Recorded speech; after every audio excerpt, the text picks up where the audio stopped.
YouTube, this is Yirmiyahu Weeps. I have been meaning to make a video for the past 2.5 years, but my health has not been good. Yeah, my health in various levels. Anyways, I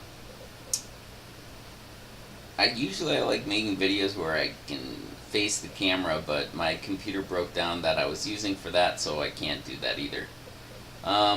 So where do I start? Well, I'll just go over with what I see as the meaning of life, I guess. What life is about, but I have to go into scripture for this. So, to trace back to the meaning of life, I feel like it would be sensible to go back to the origins. Now, if I go back to the origins, where do I come from? I go to my parents, they go to their parents, etc., etc. Where does humanity come from? The only sensible conclusion that makes any sense to me is an outside force beyond this universe. There's nothing in our reality that I know of that's sufficient to start life. So where would life come from? What makes sense to me, and I could go into this in another video maybe sometime or something, but not going to go into the details now, is the Creator. The Creator is the one who purposed our life. So I found that the Creator actually gave a message to humanity.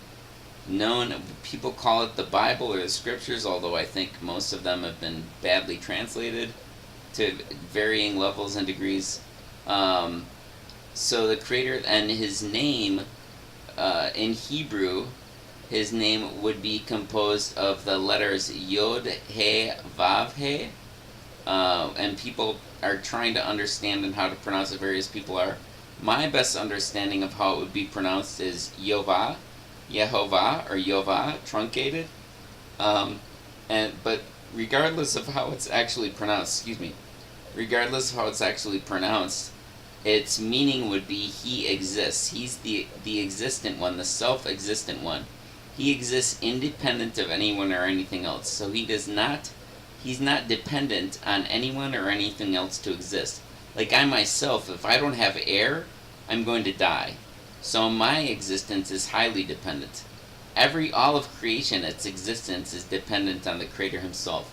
So, Yovah, so He created humanity.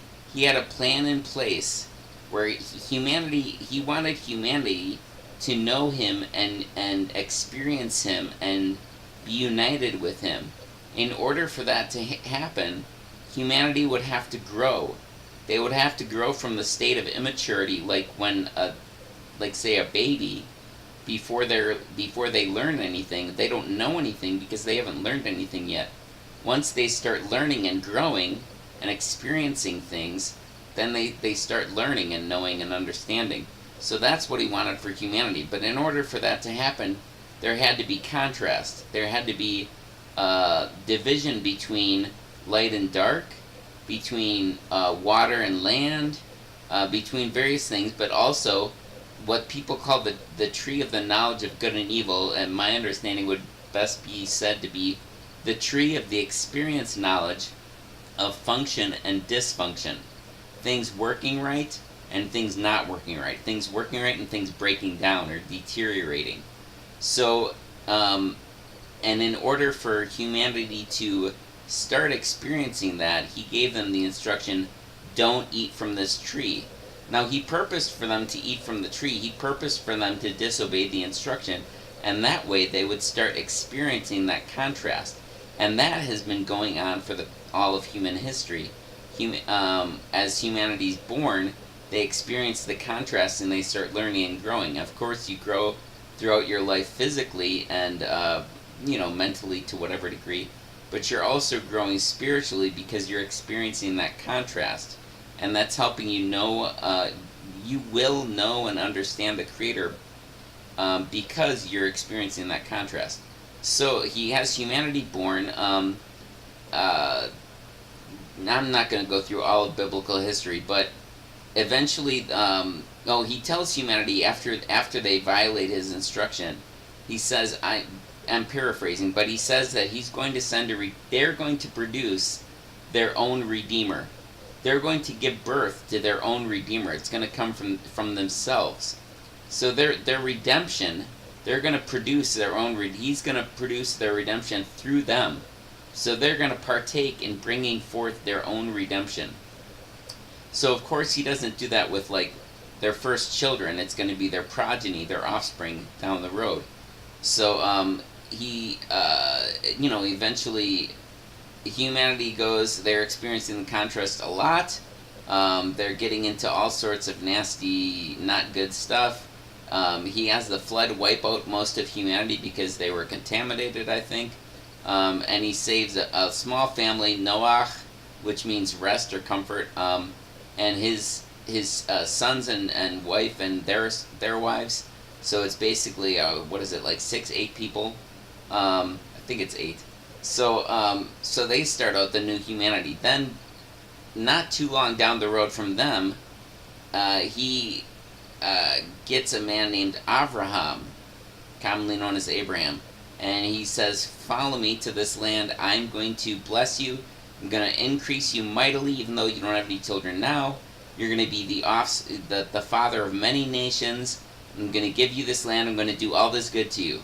And he makes a covenant with him, basically saying, "I'm going to do all this good to you."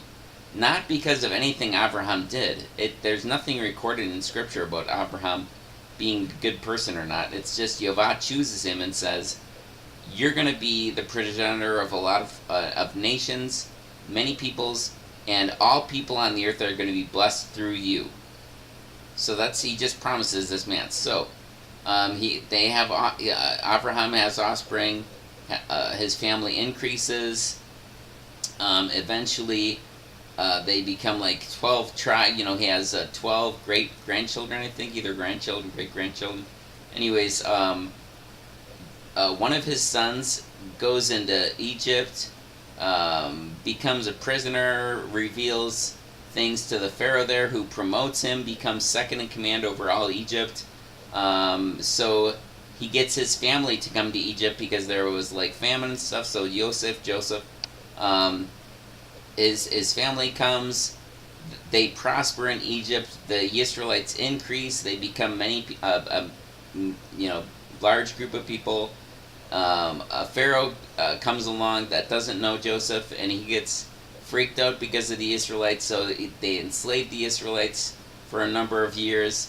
Yehovah sends Moshe to go free the Israelites, to bring judgments on Pharaoh and on basically the deities, gods of Egypt, so that the deities of Egypt get judged, and the Egyptians get shown that their deities are basically worthless. So Moshe gets the Israelites freed. They go make another covenant with Yehovah, who says, basically terrifies them on this mountain as a show power and strength, to show them that he's not anybody to mess around with. He's very powerful. I'm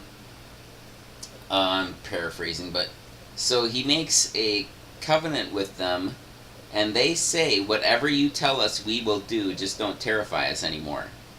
So they tell him, "Whatever you tell us to do, we'll do. Just don't terrify us." So Yehovah says, "Okay, so I'm making this covenant with you. I'm telling you these rules and regulations. If you follow them, all this good will happen to you. If you violate them, all this negative stuff will happen to you. So don't violate them." Well, the nation, they have the Creator as their ruler for a while, and he sends them leaders, but not their actual rulers. But and they get way off track. So they end up demanding a human king. He says, "Okay, even though you're rejecting me, I'm going to give you a human king." So they get a human king who's not the most faithful. Then David, the first one's Shaul, King Shaul, Saul. The next one is David. Then after him is Shlomo, Solomon, who's like the wisest man.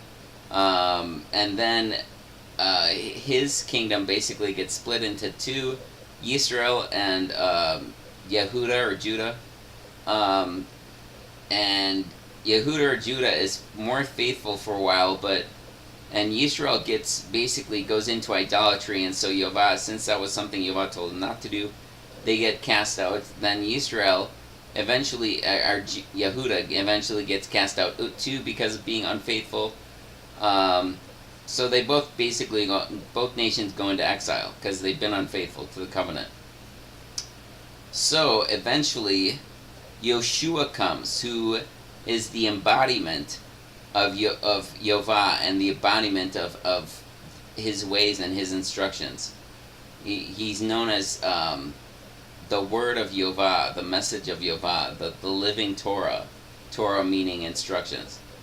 So Yeshua comes, and Yeshua is the one that was promised that the first two people, Adam and Hava, that even though they violated instructions, Yah said, you're going to produce your own redemption. So Yeshua comes as the fulfillment of that promise. So Yeshua is the redemption, not only of Adam and Hava, the first two humans, but also, basically, since the first two humans would include all of their progeny also. They're like the heads of their progeny. So Yeshua takes over headship from Adam and Hava, from being the Torah violators, even though it was purposed that way. Yeshua takes over as the head of humanity, the redemption of humanity. He's the one who's going to bring redemption to all of humanity. So, the first covenant that was made, that Yah made with Yisrael, he said, if you do this, you follow the instructions, all this good will come to you. You violate the instructions, all this negative will come to you. Then later, Yovah says, the days are coming when I will make a new covenant with the house of Israel. Not like the covenant that I made with them previously that they broke, even though I was a husband to them, even though basically I was intimate with them. He was their intimate master. But this is the covenant that I will make with them in those days. I will write my Torah, my instructions, on their hearts and minds, and I will be their Elohim, their authority, commonly interpreted as God, but it means like their authority. And they will be my people. And no longer will each one have to teach his neighbor, saying, know Yovah, because they will all know me from the least to the greatest. There's more to it, but that's all I can remember at the moment. So, he's making a new covenant with Yisrael. It's not going to be a covenant of keep it and you'll be blessed, break it and you'll have negative stuff happen to you. It's going to be, I'm going to put my Torah in your hearts and minds. So he's going to make his ways, his way of doing things and his way of being, he's going to put it within people so that it's not going to be a matter of you need to break it, you need to keep it or else. Don't break it, you need to keep it or else. But it's going to be a matter of I myself, Yovah, the Creator, he's making us like him. He's doing it. So it's all a matter of him. He is accomplishing it. So he's making us from the inside out. He's making us like himself. So the things that we need to be primarily concerned with now, we need to be primarily concerned with trusting him and enduring, putting up with the stuff that we have to put up with, and persevering. So don't give up. Put up with what you have to put up with, and trust him that he's making you how he wants you to be. And that's the primary thing to do. Now, of course, it's also like love him and love each other. And of course, like loving him and loving each other is outlined in what they call the Ten Commandments, where he says, don't replace me with, I'm paraphrasing, but don't replace me with anything that I've made.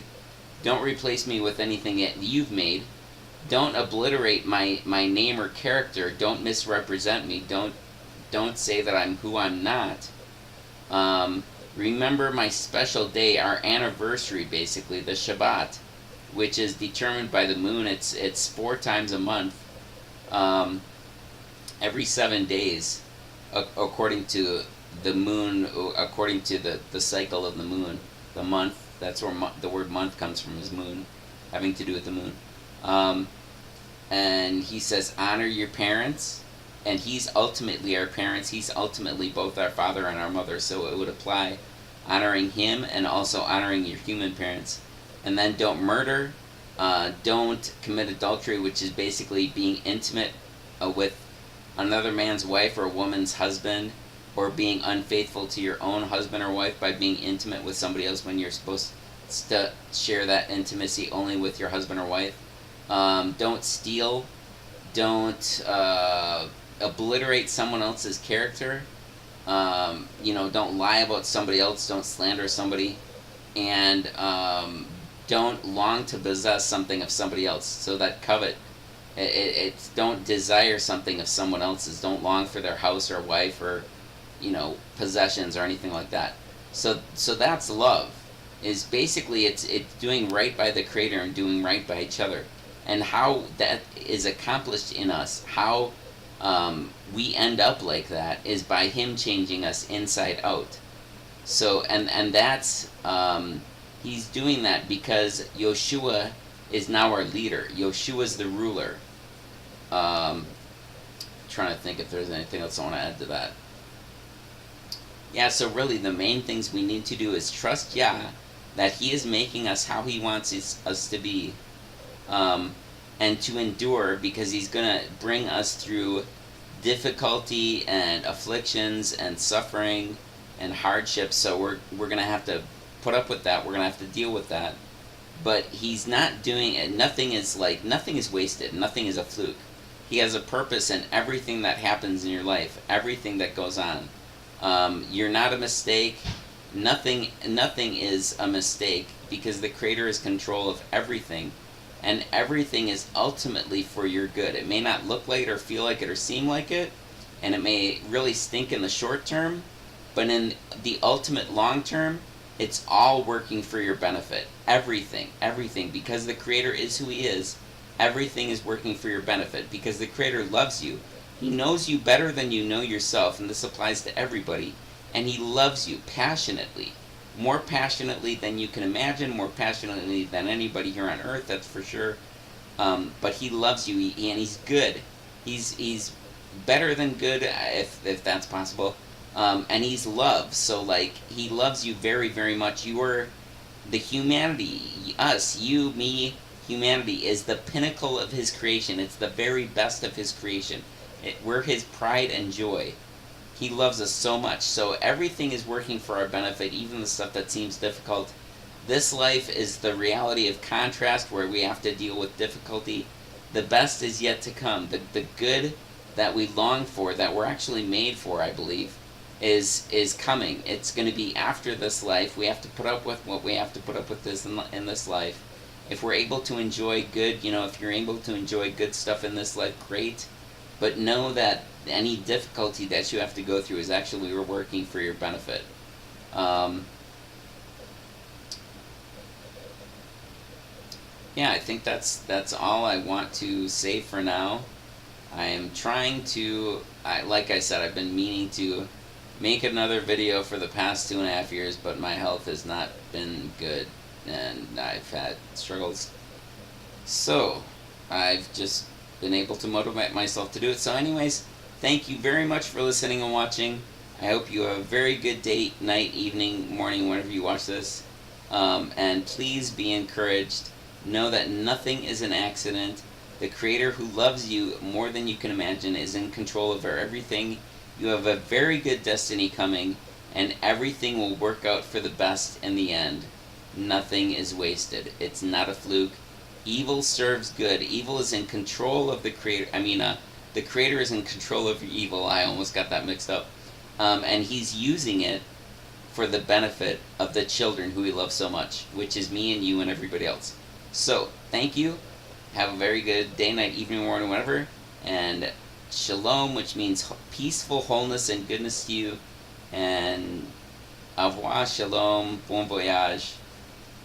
Thanks. Shalom.